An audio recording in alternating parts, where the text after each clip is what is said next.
오늘 로마서 강의 51번째 시간으로 로마서 8장 18절부터 25절의 말씀을 확신할 수 있는 소망이라는 제목으로 증거하도록 하겠습니다. 사랑하는 성도 여러분, 우리는 진정 상속자들입니다. 우리는 진정 하나님의 자녀가 되었고 자녀이면 또한 상속자, 곧 하나님의 상속자인 법입니다. 이전에 로마서 8장 17절 말씀입니다. 자녀이면 또한 상속자, 곧 하나님의 상속자요 그리스도와 함께한 상속자니 우리가 그와 함께 영광을 받기 위하여 고난도 함께 받아야 할 것이니라. 아멘. 이것이 바로 우리의 정체성이고 신분입니다. 그러므로 우리는 지난 17절의 말씀과 같이 그와 함께 영광을 받기 위하여 고난도 함께 받아야 할 것입니다. 사람은 각자 자기 신분에 걸맞게, 즉 분수에 맞게 사는 법을 알아야 합니다.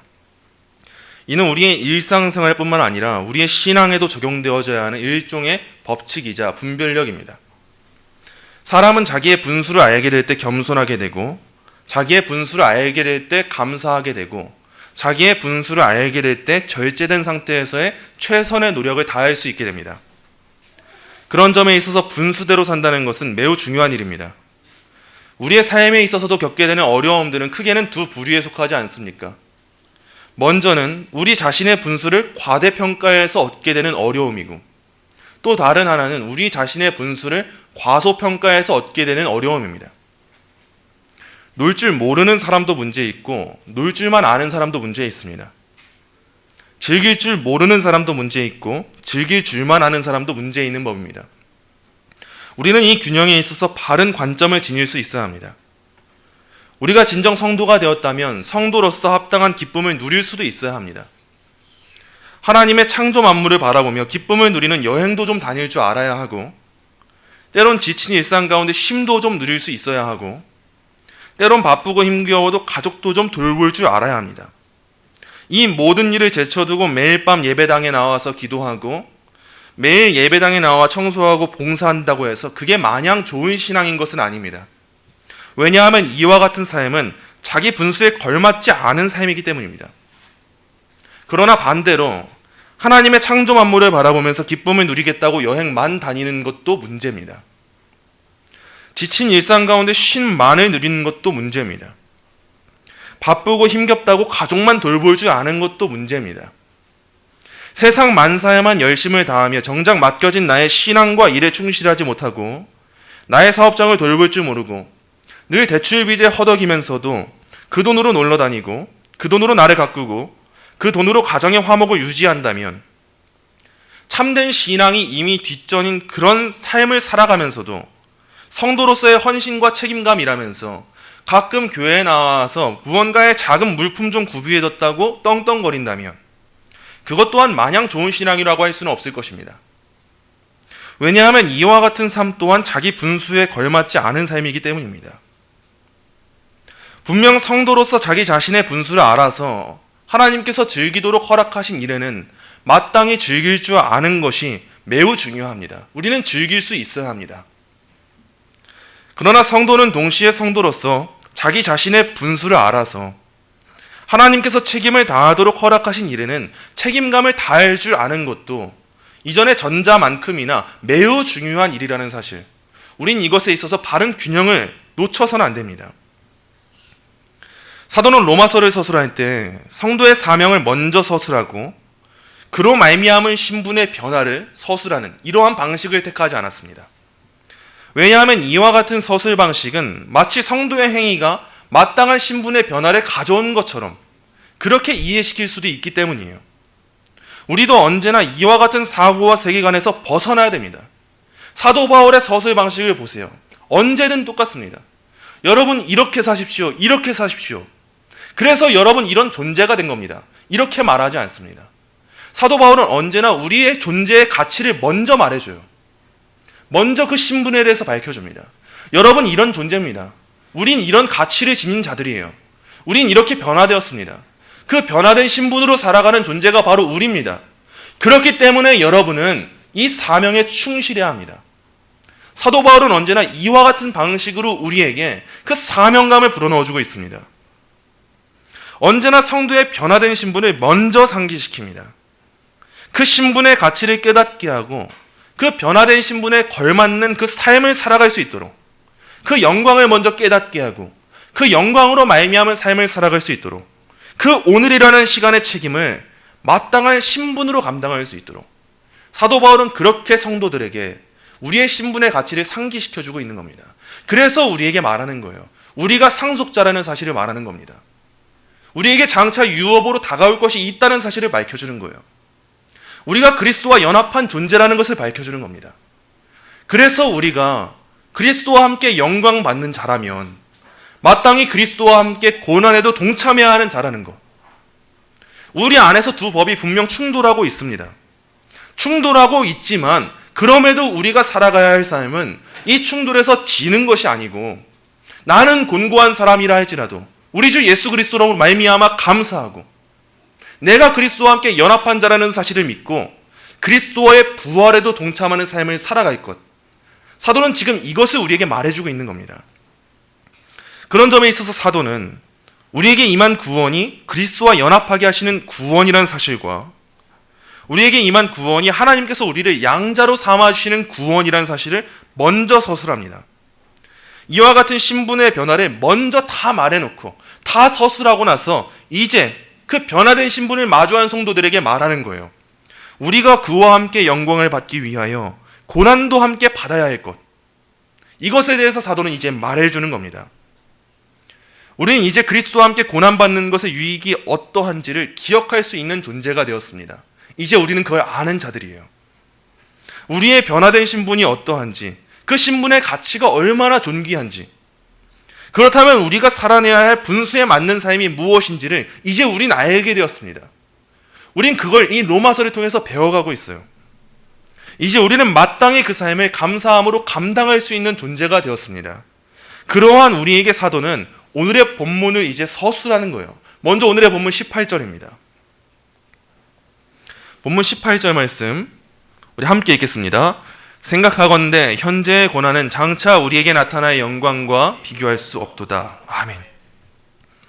우리말로 번역된 이 개역개정 성경에는 나오지 않지만 헬라어 원어 성경을 살펴보면 왜냐하면을 뜻하는 헬라어 가르가 본절에 기록되어 있는데, 이는 사도가 이제부터 서술하는 내용이 앞절에 대한, 앞에서 이어져 오던 내용에 대한 부연 설명임을 우리는 알 수가 있습니다.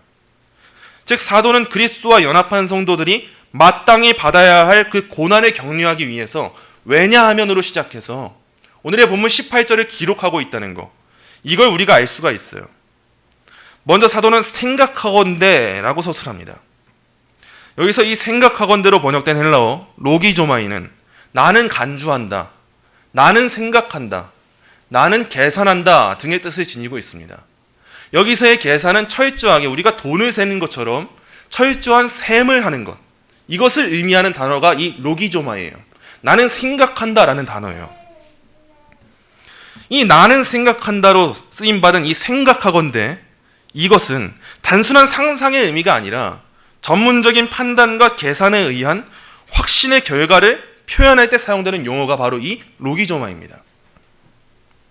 사도는 철저한 계산에 의해 판단했습니다. 그는 지금 확신에 가득 차서 그 확실성에 근거한 생각을 서술하고 있어요. 이는 사도의 개인의 사적인 견해가 아니라 명확한 진리의 영역에 속하는 것이기 때문에 그 확실성에 근거해서 사도가 생각하건대 라는 말을 하고 있는 겁니다.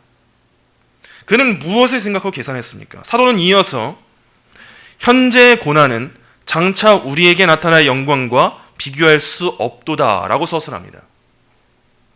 사도는 이 두 가지를 놓고 판단하고 계산했습니다. 마치 양팔 저울을 무게로 측정하는 것처럼, 양팔 저울에 두 가지의 비교 대상을 놓고 무게를 측량하고 있는 것처럼 사도는 생각한다는 거예요. 하나는 현재의 고난이고 또 다른 하나는 장차 우리에게 나타날 영광입니다. 이 두 개의 비교 대상을 놓고 사도는 생각했다는 겁니다. 그런 점에 있어서 칼빈은 사도가 이렇게 말하는 것과 같다고 서술했습니다. 우리가 여러 환난들을 거쳐서 하늘의 영광으로 나아가야 한다고 해도 그러한 환난들은 장차 우리에게 나타날 큰 영광에 비하면 아무것도 아니기 때문에 우리는 별로 걱정할 것이 없다. 사도는 마치 이와 같이 우리에게 말해주고 있다는 거예요. 사도는 한쪽 저울에 현재의 고난을 올려보았습니다. 그리고 또 다른 한쪽 저울에는 장차 우리에게 나타날 영광을 올려봤어요. 이와 같은 계산의 결과 사도는 현재의 고난은 장차 나타날 영광과 비교해보면 아무것도 아니라는 걸 깨달았습니다. 사도는 성도들이 현세에서 겪게 되는 그 고난이 결코 영원하지 않다는 걸 알았어요. 유한하다는 걸 알았어요. 오래 가지 못한다는 걸 알았습니다. 전부가 아니라는 걸 알았습니다. 그리고 현재라는 시간과 비교했을 때 장차 다가올 그 시간은 대조할 수 없을 정도로 막중하다는 것. 현재와 장차를 비교했으면, 양팔 저울에 올려놓았으면 그 가치를 매길 때 장차라는 시간에 저울이 온전히 기울었다는 것. 이걸 온전히 깨닫고 나서 우리에게 서술하고 있는 겁니다. 우리가 현재라는 시간 속에서 겪게 되는 고난은 무엇으로 인함입니까? 죄의 결과입니다. 우리가 이 땅에서 살아가면서 누리게 되는 모든 고난은 다 죄로 인한, 인간의 타락으로 인한 결과예요. 이 고난은 인간이 겪게 되는 질병과 재난 등을 포함한 모든 고난과 그리스도인으로서 겪게 되는 두 법의 충돌과 같은 이 경건을 위한 고난 모두를 포함하는 총체적인 의미에서의 고난을 의미합니다. 우리가 그토록 사랑하고 열망하는 이 현재라는 시간을 성경은요, 엄연히 고난의 때라고 말하고 있습니다. 우리는 무엇을 사랑하고 있습니까? 우리가 오늘날 그렇게 바라고 있고, 그렇게 열망하고 있고, 그렇게 갈망하고 있는 이 현재를 성경은 엄연하게 고난의 때라고 말합니다. 이 현재라는 때와 세대는 결코 영원하지가 않습니다. 유한한 겁니다. 이 시간은 장차의 시간과는 대조되는 시간이고 한정적인 시간임을 우린 기억해야 돼요. 사도는 지금 그걸 말해주고 있습니다. 이 사실을 성도들에게 상기시키고 있어요. 그래서 사도는 현재의 고난과는 결코 비교할 수 없는 장차 우리에게 나타날 이 영광을 소망하도록 지금 격려하고 있는 겁니다. 매튜 헨리는 본절을 주의하면서 이렇게 말했습니다. 현재 허락된 것도 은혜롭고 보배롭다. 정말 소중하고 감미롭다. 그러나 다가올 것이 있는데 장막 뒤에 숨어 있는 것으로 그것은 모든 것을 압도할 것이다. 분명 성도로 불리우는 자들은 현재라는 시간이 고난이라 할지라도 감사하고 은혜롭고 보배로울 거예요. 그러나 지금은 우리가 그 은혜를 온전히 다 마주한 건 아니라는 사실을 기억해야 합니다. 우리에게 보증은 주어졌어요. 우린 이미 맛을 보고 있어요. 우린 그 천국의 기쁨을 이 땅에서도 분명히 누리고 있어요. 근데 우리가 누려야 될 기쁨은 그게 전부가 아니라는 사실. 우린 그걸 늘 기억해야 합니다.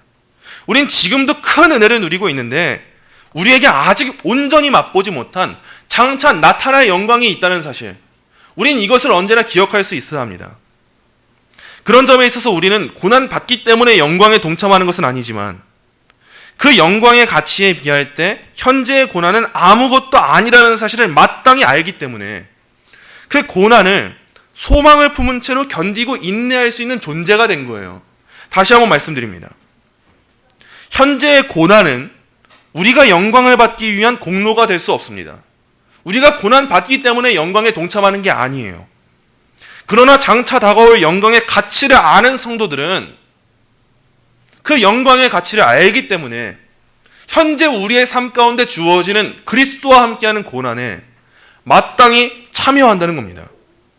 그 마땅히 그 고난에 인내하고 견디고 소망을 품을 수 있는 자들, 그게 바로 우리 그리스도인이라는 겁니다.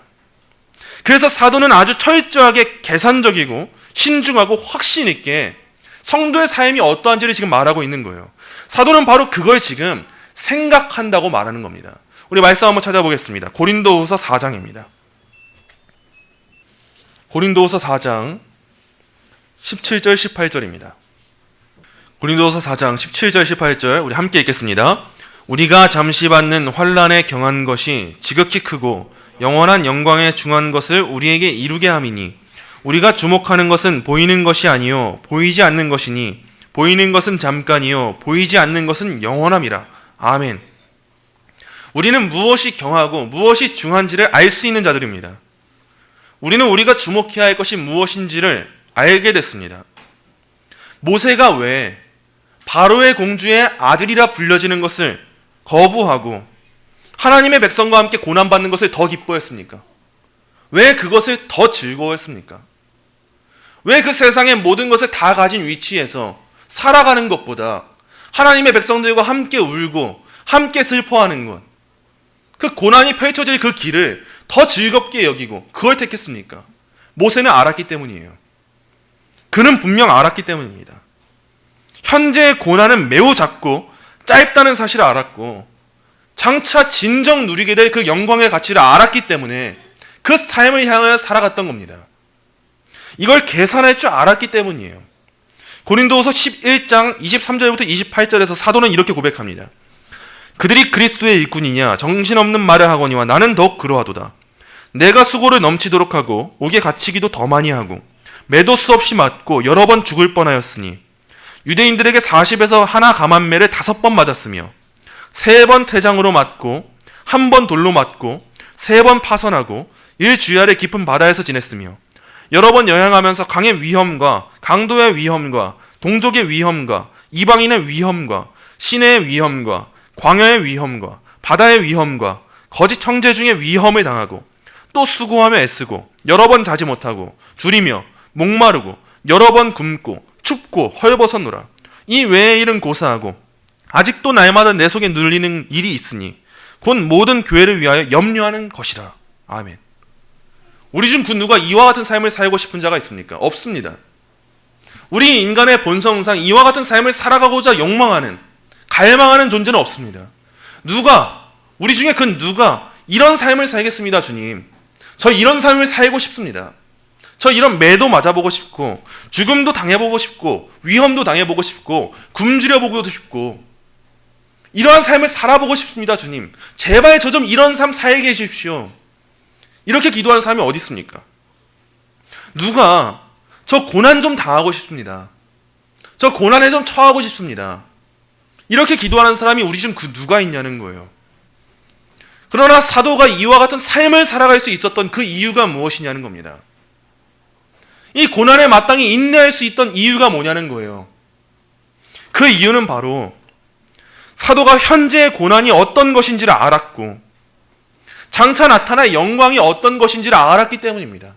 철저하게 계산해보고 철저하게 비교해보고 그 영광의 가치를 알았기 때문입니다. 그래서 그는 생각하고 결론을 내린 거예요. 그리고 사도는 이제 이어지는 본문을 통해서 크게 2가지의 기대를 다루는데 먼저는 피조물들의 기대입니다. 이어지는 본문 보겠습니다.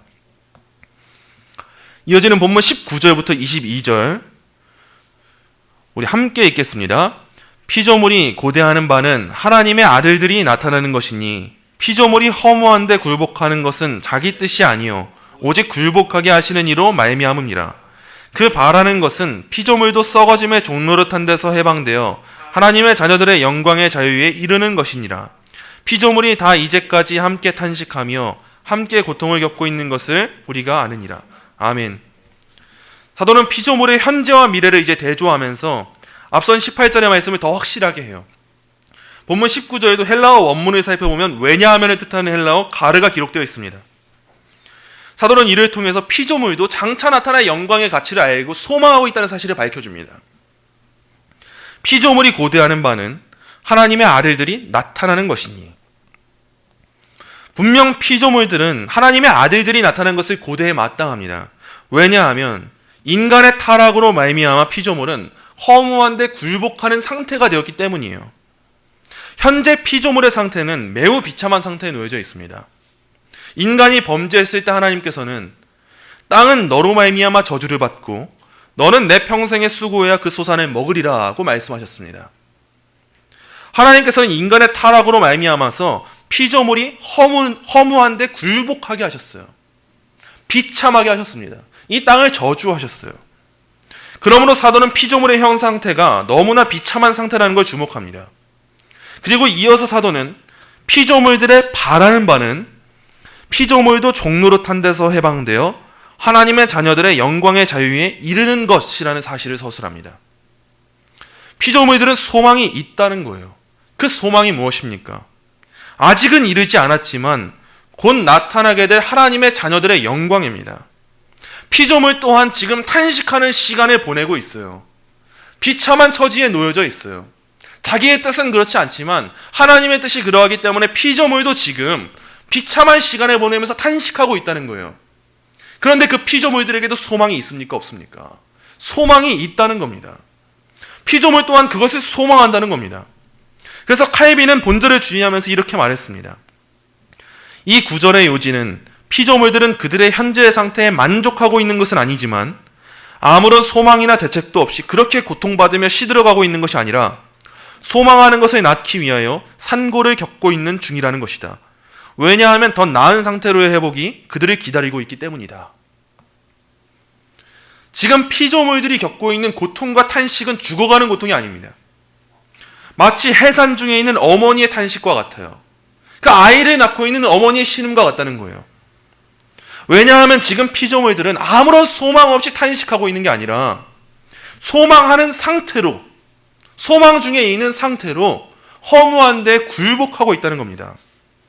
지금의 세상은 어떻습니까? 이 피조 세계는 어떻습니까? 약육강식의 원리가 이 세상을 지배하고 있고 마치 무질서한 것처럼 자연재해가 일어나고 있고 가시와 엉겅퀴가 일어나고 있고 너무나도 잔인해 보이고 혹독해 보이는 게 이 피조 세계지 않습니까? 왜 이리 어려움이 많습니까? 왜 이리 재난이 많습니까? 그러나 이 피조 세계, 이 피조물은 소망을 가지고 있다는 거예요. 그 소망이 무엇입니까? 우리 말씀 한번 찾아보겠습니다. 이사야서 11장 6절부터 9절입니다. 이사야 11장 6절부터 9절 우리 함께 읽겠습니다. 그때 이리가 어린 양과 함께 살며 표범이 어린 염소와 함께 누우며 송아지와 어린 사자가 사해진 짐승이 함께 있어 어린 아이에게 끌리며 암소와 곰이 함께 먹으며 그것들의 새끼가 함께 엎드리며 사자가 소처럼 풀을 먹을 것이며 젖먹는 아이가 독사의 구멍에서 장난하며 젖된 어린아이가 독사의 굴에 손을 넣을 것이라. 내 거룩한 산 모든 곳에서 해됨도 없고 상함도 없을 것이니 이는 물이 바다를 덮음같이 여호와를 아는 지식이 세상에 충만할 것임이니라. 아멘. 피조물은 장차 다가올 이와 같은 날을 소망하고 있다는 거예요. 아무런 소망 없이 탄식만 하고 있고 고난만 당하고 있는 것이 아니라 지금은 분명 허무한 데 굴복하고 있지만 하나님의 때가 되었을 때 하나님의 아들들이 나타날 그때에 그 영광이 가득한 그때에는 이와 같은 소망이 현실이 된다는 것을 알고 지금 피조물은 그 하나님의 아들들의 나타남을 그들의 최후의 영광에 임하게 됨을 고대하고 소망하면서 현재의 시간을 보내고 있다는 겁니다. 이제 다시 오늘의 본문 23절부터 25절에 보겠습니다. 본문 23절부터 25절입니다. 그뿐 아니라 또한 우리 곧 성령의 처음 익은 열매를 받은 우리까지도 속으로 탄식하여 양자될 것 곧 우리 몸의 속량을 기다리느니라. 우리가 소망으로 구원을 얻었음에 보이는 소망이 소망이 아니니 보는 것을 누가 바라리요. 만일 우리가 보지 못하는 것을 바라면 참음으로 기다려지니라. 아멘. 이어서 사도는 성도들의 기대에 대하여서 이렇게 서술하는 거예요.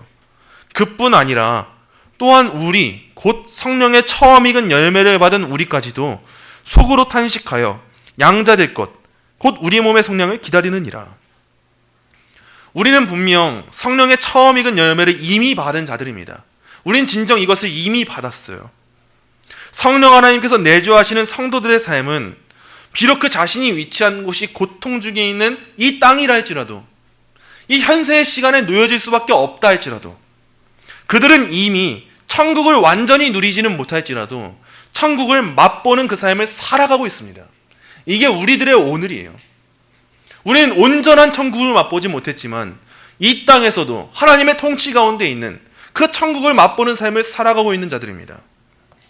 그러나 분명한 것이 있다면 우리는 성령의 처음 익은 열매를 받아서 아주 보배로운 걸 소유하고 있으나 그게 우리가 받을 전부는 아니라는 사실이에요. 이미 다 끝난 게 아니에요.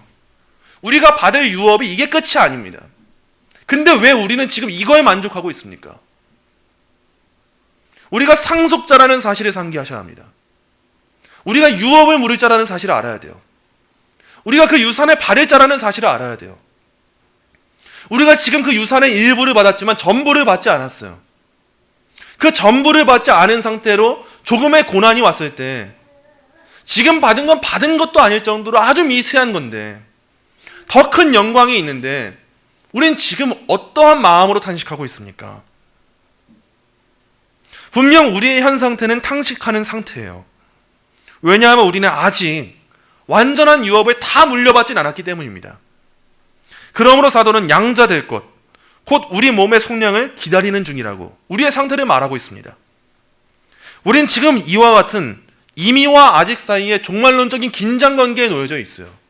이미 구원 받았지만 아직 그 구원이 온전히 성취되지 않은 그러한 상태에 놓여져 있습니다. 그러나 사도는 그러한 우리한테 우리가 지금 굳게 붙잡아야 될 소망이 뭔지, 비록 아직의 시간 가운데 탄식하고 있는 게 우리의 현실이지만 그럼에도 우리에게 보았으면 하는 것, 그럼에도 우리가 놓치면 안 되는 것, 그 최종적인 가치를 지니고 있는 것, 그게 뭔지를 지금 우리한테 말해주고 있는 겁니다. 사도는 우리가 소망으로 구원을 얻었음에라고 서술합니다. 우리는 소망으로, 소망 중에서 이미 구원을 얻었습니다. 이 문장이 얼마나 아이러니한지 아십니까? 소망이라 하는 것은 미래를 꿈꾸는 겁니다. 이것은 미래에 속한 일이에요. 그런데 사도는 그러한 구원을 이미 얻었음에라고 표현하고 있습니다. 과거 시제를 사용해서 과거에 이미 이루어진 일처럼 표현하고 있어요. 소망은 미래를 내다보는 것인데 그 소망 중에서 우리가 살고 있는 그 구원의 현실은 이미 이루어졌다는 거예요. 이미 주어졌다는 거예요. 왜냐하면 우리가 이 땅에서 살아가는 동안 우리에게 임한 구원은 분명 소망으로 존재한다는 것을 부인할 수는 없기 때문입니다. 그래서 사도는 이렇게 서술합니다. 보이는 소망이 소망이 아니니 보는 것을 누가 바라리요. 만일 우리가 보지 못하는 것을 바라면 참음으로 기다리시니라. 우리에게 임한 구원이, 그 구원의 최종적 완성이 이미 보이는 것이라면 우리 지금 그 누가 바라겠습니까? 그러나 우리는 바라는 자들입니다. 우리는 아직 보지 못했습니다. 그러나 우리는 볼 것입니다. 우리는 이미 얻었으므로 그 소망을 가질 수 있는 자들입니다. 그러므로 우리는 참음으로 기다린다는 것, 사도는 지금 이 사실을 우리한테 밝혀주고 있어요. 그래서 소망이라는 것은 언제나 인내를 동반합니다. 우리에게 임한 그 구원은 인내를 동반하는 구원이에요. 이미 우린 맛보았지만 아직 맛보지 못했어요. 그래서 구원은 과거에 이미 이루어진 것이나 우리는 미래를 소망해야 마땅합니다.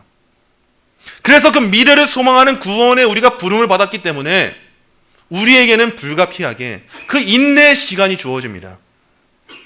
사도는 본문을 통해서 성도들이 마땅히 그 인내에 동참할 것, 흔들리지 말고 눈에 보이는 것에 속지 말고 그 영원하지 않은 것을 바라보면서 속지 말고 진정 우리를 기다리고 있는 것이 있으니, 더 가치 있는 것이 있으니, 현재의 고난은 앞으로 다가올 것에 비하면 아무것도 아니니 앞으로의 것을 바라보고 소망 중에서 이미 받게 된 그 구원의 가치를 우리의 삶 가운데 살아가라고 그 우리의 존재를 밝혀주고 있는 겁니다.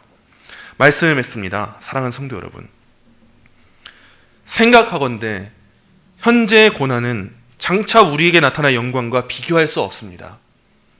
우린 이를 계산할 수 있는 자들이에요. 그러므로 우리가 보지 못하는 것을 바라면 참음으로 기다려야 합니다. 에콰도르 원주민들에게 복음을 전하다가 원주민들의 창에 찔려 순교한 짐 엘리엇 선교사는 순교의 꿈을 꾸던 대학생 때 이런 말을 남겼습니다. 영원한 것을 얻기 위하여 영원하지 않은 것을 버리는 자는 바보가 아니다. 전 이 말이 참 깊숙이 와닿습니다. 그리고 언제나 되새기려고 합니다. 영원한 것을 얻기 위하여 영원하지 않은 것을 버리는 자는 바보가 아니다. 이 말을 다시 한번 거꾸로 돌려서 말해보자면 누가 바보라는 겁니까? 영원하지 않은 걸 위해서 영원한 것을 버린다면 그 사람이 바보라는 거예요. 우린 어떤 삶을 살아가겠습니까? 우린 나 자신이 상속자라는 사실을 아는 자들입니다. 영원한 것이 약속되어 있다는 것을 아는 자들입니다. 현재라는 시간은 고난에 따르는 것을 알고 있는 자들이에요. 현재라는 시간은 영원하지 않다는 것을 아는 자들입니다. 그럼에도 우리는 지금 무엇을 소망하고 있습니까? 무엇을 갈망하고 있습니까? 우리의 가치는 무엇을 향하고 있습니까? 우리 자녀들에게 물려줬으면 하는 그 유산이 무엇입니까? 나의 부모가 얻었으면 하는 그 기쁨이 무엇입니까? 내 평생에 살아갈 때 가장 먼저 갖기 원하는 것, 이것만은 놓치지 않았으면 하는 것, 그게 무엇입니까? 그게 영원한 것입니까? 영원하지 않은 것입니까? 우린 짐 엘리엇 선교사의 이와 같은 말을 기억하면서 이와 같은 소망을 품을 수 있어야 합니다. 그리고 인내하며 기다릴 줄 알아야 합니다.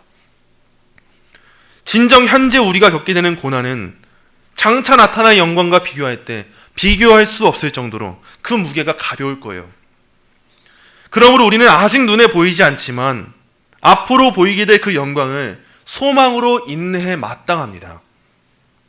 영원한 것을 얻기 위해서 영원하지 않은 것을 버리십시오. 소망으로 인내하십시오. 성도가 그리스도와 함께 영광을 받기 위해서 고난도 함께 받는다면 마땅히 장차 나타날 그 하나님의 자녀들의 영광에까지 이르는 그 날이 옵니다. 우리가 바라야 될 것, 그것은 바로 이 날입니다. 매튜 헨리는 본문을 주의하면서 이렇게 말했습니다. 이 영광을 소망하는 데 있어서 우리는 그것에 이르는 길에서 만나는 고난들과 그것을 지연시키는 일들을 참으며 기다릴 필요가 있다. 우리의 길은 험하고 멀지만 오실 그분은 지체하지 않으실 것이며 따라서 그분이 지체하는 것처럼 보여도 우리는 그분을 기다리는 것이 마땅하다. 분명 우리가 가는 이 길이 험하고 먼 것처럼 느껴질 수 있습니다. 주님 언제 오시나? 주님 언제 오시나? 우리 주님 마치 지체하시는 것처럼 보여질 수 있습니다. 그러나 그럼에도 불구하고 우리가 지녀야 될 자세는 인내하는 겁니다. 그저 탄식하는 것이 아니라 우리는 탄식할지라도 그 중에 소망 있는 상태로 탄식하는 겁니다. 소망 있는 상태로 우리가 곤고한 사람이라는 것을 고백하고 그럼에도 불구하고 주 예수 그리스도로 말미암아 감사하는 삶. 그럼에도 불구하고 내 안에 마주하고 있는 죄를 조금이라도 죽여보고자 하는 삶. 그럼에도 불구하고 고난이 있을지라도 하나님을 택하며 하나님의 자녀다운 삶을 살기 위해 소망하는 삶. 그 삶을 살아가는 게 마땅합니다. 현재 때는 유한합니다. 장차 다가올 그 영광의 영원한 때가 있습니다. 우린 그것을 바라는 겁니다. 그러므로 사랑하는 성도 여러분, 소망으로 인내하십시오. 우리는 그분을 기다리는 것이 마땅합니다. 저와 여러분이 그분을 진정 소망 중에 기다리고 소망 중에 마땅히 인내하는 그 삶을 살아가시기를 간절히 소망합니다.